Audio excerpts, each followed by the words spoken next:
What happens when a new brand revives an old brand from the late 1800s and early 1900s? You get these. Today we're diving into the revival of Mellwood and Derby Town, two forgotten names with deep roots in Kentucky bourbon history.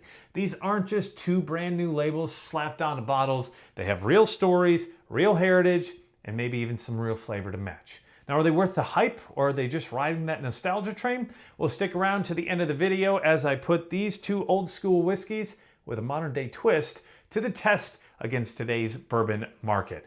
Hey everybody, my name is Brandon Spinner, the Whiskey Weatherman, and you have stormed yourself into the one YouTube channel where it is always whiskey weather. Now, in my last video where I break down the top 10 bottles to hunt for in the month of April, I end on a few bottles from Pursuit Spirits, and I mentioned that they're gonna be dropping a few other bottles in bourbons later on this month. I'm gonna group them together because it's coming from the same distillery. It's the same concept. One's just a bourbon, one's just a rye, and that is Pursuit United. They're actually dropping a ton of different whiskeys here in April, but this is one that's not going to be a limited release. Well, two of those limited releases are these: Mellwood Bottled and Bond and Derby Town's 7-year-old barrel-proof bourbon. And these both make up the first two offerings from what is now known as the Mellwood Legacy Collection. Now, if you're unfamiliar with Pursuit Spirits, it is a brand that was developed by Kenny Coleman and Ryan Cecil, who are the two gentlemen behind the Bourbon Pursuit podcast, which is a great podcast, and I urge you to check it out not only here on YouTube, but wherever you stream your podcasts, because they are fantastic. Now, their distillery, or I guess their warehouse, because they're a non-distilling producer, is located at 1700 Mellwood Avenue in Louisville, Kentucky. Did you catch the name of that street? Mellwood Avenue. Unbeknownst to them, where their modern-day warehouse stands is on the exact property and land that was once part of the Mellwood Distillery, founded way back in 1865 by a gentleman named George W. Swearingen. So Mellwood was such a big distillery that they even provided whiskey for rectifiers like men named George Garvin Brown. And if that name rings a bell to you, that's because he was the chairman of Brown-Forman, which is now the company behind the brands Old Forester, Jack Daniels, and Woodford Reserve. In 1891, no longer Swearingen as the president, a man named Rudolph Blake, who's from Cincinnati, took over as the president of Mellwood Distillery. And in 1897, he was actually part of a crew of 3 men who went all the way to Washington, D.C. to help fight for the passing of what was the Bottled and Bond Act of 1897, which just kind of shows you how deep in the roots of Kentucky bourbon history Mellwood Distillery actually was. Now, I won't take up too much of Kenny or Ryan's thunder with the history of the brand and the deep dive and all of that. I know the gents did some amazing research diving deep into the stories about these brands. Just know that they did a damn good deep dive into the research, and they've tried to stay as true as they can to honor the Mellwood Distillery with the whiskeys that we're about to try today. If you want a more comprehensive deep dive in the history, you can check out their website. They've got it all written out there. Kenny's done a great job. But you're here for the bourbon, you're here for the whiskey, so let's dive right into it. As is in the name, Mellwood is Mellwood distilled and bottled in bond, meaning it is a bottled and bond bourbon. And if you want to know more about what bottle and bond actually means, I've got a full breakdown with the definition, a look at the history of the Bottle and Bond Act of 1897. That's up there in the top right corner, but you can also watch it through the description link below after this video. As for bottle and bond, it means it has to be 100 proof, and that's what it's bottled at, and usually around 4 years old. This one checks in at 6 years old. Now, the mash bill on this, 78% corn, 12% rye, 10% malted barley, and on bottle and bonds, it usually has the DSP numbers of where it was distilled and where it was bottled. Being that Pursuit doesn't distill, they had to source this from somewhere, and it says distilled by DSP KY 20041, and then bottled by Pursuit Spirits, Louisville, Kentucky, DSP KY 20135. If you were to look up what DSP 20041 is, that checks in as Rabbit Hole Distillery. And after chatting with Ryan and Kenny, they said it was extremely important for them as they revived this brand to keep the whiskey from a company from Louisville. Being that Rabbit Hole is just up the street from where Pursuit Spirits is, really kind of apropos. But yeah, it was not a normal Rabbit Hole distillate though. It's not their normal mash bill. That's a little bit different, but this was distilled for a broker and then Pursuit bought it from the broker. But either way, it is Louisville bourbon staying true to their roots. One cool thing that I do love about it is they both come in 375 milliliter bottles. And honestly, I think that more distilleries should be doing that with some of their limited releases for a couple of reasons. One, keeps the price point down, right? Rather than having a $300 750 milliliter bottle, you have it about half the price.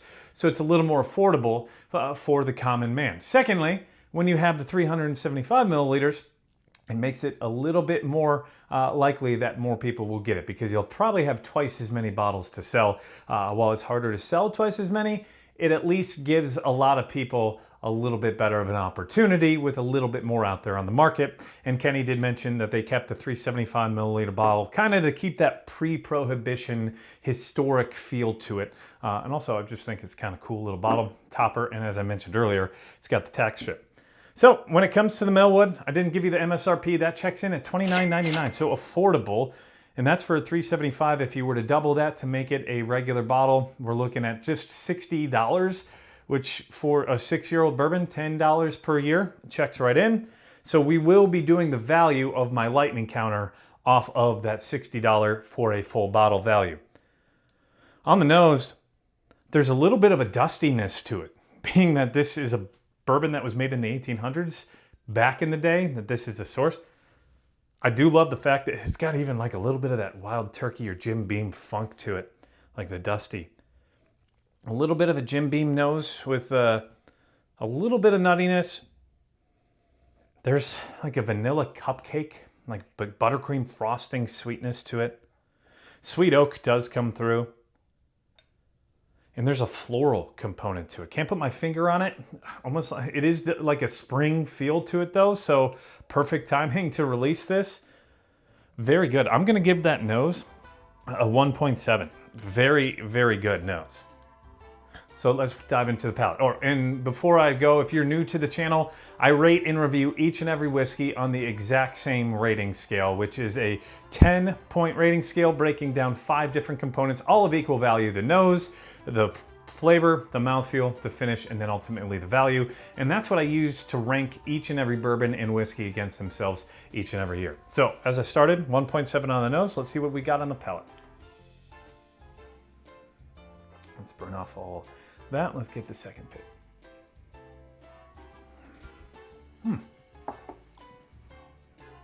Mouth feels very good. Creamy, warm, a lot of flavor to that. Not as sweet as I was expecting. It's like a green tea herbal like component to it, which maybe is a little bit bitter towards the back end, but still pretty delicious. Sweet, that vanilla cupcake's not as much vanilla. It's more like the cupcake variety. There's some sweetness there. I get more of the darker oaks and caramels. Very good. I could sip this pretty much all day.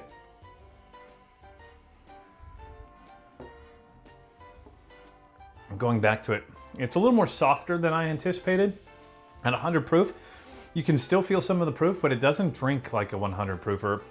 The viscosity is very good. I'm gonna go with a flavor scale of a 1.6, and then we're going with a mouthfeel of a 1.6 as well. So 1.7, 1.6, 1.6 so far. Next up is the finish.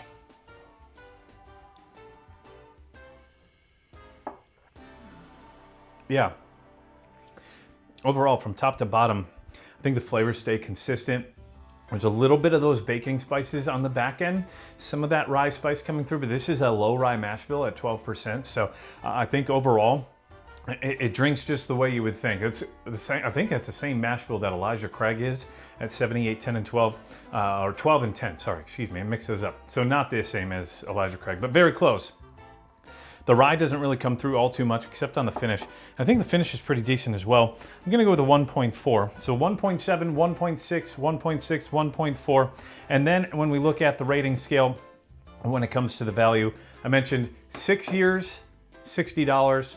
So pretty much on par. Would I buy this again? I think I would. And for that, I'm gonna go with a rating scale score for the value of a 1.8. So as we put those all together, 1.6, 1.6, 1.6, 1.4, 1.8, Comes to a total lightning counter score of an 8.1. And on my rating scale, which goes from 1 to 10, an 8.1 would fall into the very good category. This is a very good whiskey. I love what they're doing. I didn't get to mention ahead of time, these are only going to be available at the distillery or when they open up their tasting room, which is going to be on Whiskey Row. They do think that that's going to be in late May, so if you are planning a trip to Louisville, put that on your bucket list. But also they've got another thing called the P Club, which is their direct-to-consumer club. It's a whiskey club. I think it's $100. I don't know if it's $100 a year or if it's $100 per quarter, but you get a chance to buy directly from them. Don't have to worry about a distributor. It just shows up and you can take care of it that way. So Mellwood 8.1, setting the bar pretty high as we move on to the Derby City. Now the Derby City, as it says right there on the bottle, 7 years old. It's a barrel proof, so it comes in at 122.8 proof. It's a 5-barrel blend, as Ryan mentioned. Now the proof is gonna vary from release to release. They mentioned that they're going to try to keep these going as long as they can. But the Derby Town, 122.8, 7 years old. Mash bill is a little bit different, but really close to the Mellwood. The Mellwood had 12% rye and 10% malted barley. This is 10% rye, 12% malted barley. So this is actually the exact same mash bill that the Elijah Craig distillate from Heaven Hill would be. This does not come from Heaven Hill though. It is sourced from Bardstown Bourbon Company, comes in at 7 years old. And actually this is part of what makes up the General Pursuit United line, which is a blend of 10 barrels usually, I believe, per batch, and that is Bardstown. They've got Tennessee Distilling Company whiskey in that, as well as Finger Lakes bourbon coming in out of New York. It's all part of their blend. So this is just the Bardstown component of it. This is a little pricier, $49.99 for the 375. So when we judge it, we're going to be judging it off of a $100 for a regular whole fifth of whiskey. So on the nose, that is already darker. That's a beautiful note. That one reminds me even more of turkey. Like a dark cherry, oak, caramels. There's a little bit of that Buffalo Trace grapiness coming through. And I love that nose even better. Man, already off to a great start. I'm gonna give this a 1.9 out of 2 on the nose. Very dark oak, some cherries. Those are the first two things that come through. Ryan mentioned a cola note on the phone call that we had. I'm starting to get that. I don't know if it's in my head and I smell it, but it definitely has like a cherry cola vibe to it as well. That is a beautiful nose. Well done, gentlemen. Oh, that's definitely barrel proof comparative to that.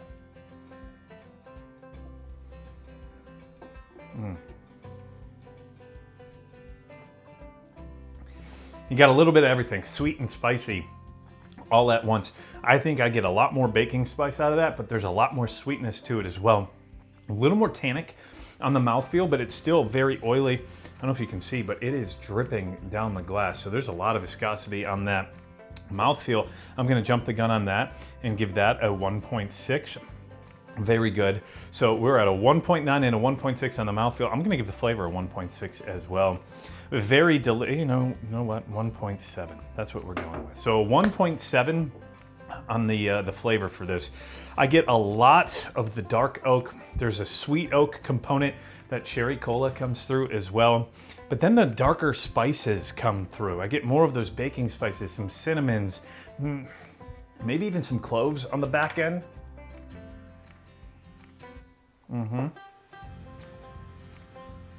Even has a little more of that Jim Beam nuttiness to it. It's kind of like a Booker's to me, but a little more sweetness to the Booker's. 1.9, 1.7, 1.6, and then we're gonna go with a 1.6 as well when it comes to the finish. Very well rounded, a little spicy towards the back end, but it gives you a nice Kentucky hug and it lingers. The more I talk, the more flavors I continue to pull out. A lot of that dark char coming through. And that proof is there. You can definitely notice it's in the 120s, but it's not overpowering. It doesn't burn you away. So 1.9, 1.7, 1.6, 1.6. And then let's go with the value. So $50 for the 375. So that's a $100 for a normal size bottle. 7 years old, maybe a little pricey in my mind. Would love to see that closer to about like 40 to 45 for the 375. So we'll go with a 1.7 right there on the scale. But still, that's another excellent whiskey right there. Out of the two, I guess I'd have to decide what day it is, because if I wanted something a little hotter, this would definitely be the go-to. This has more sweetness, but also has a little more spiciness to it, if that makes sense. This one's a lot more mellow, probably a little bit more from the proof, but also just a slightly different mash bill along that. But on the total lightning counter score for the Derby Town, that is a 8.5 out of 10.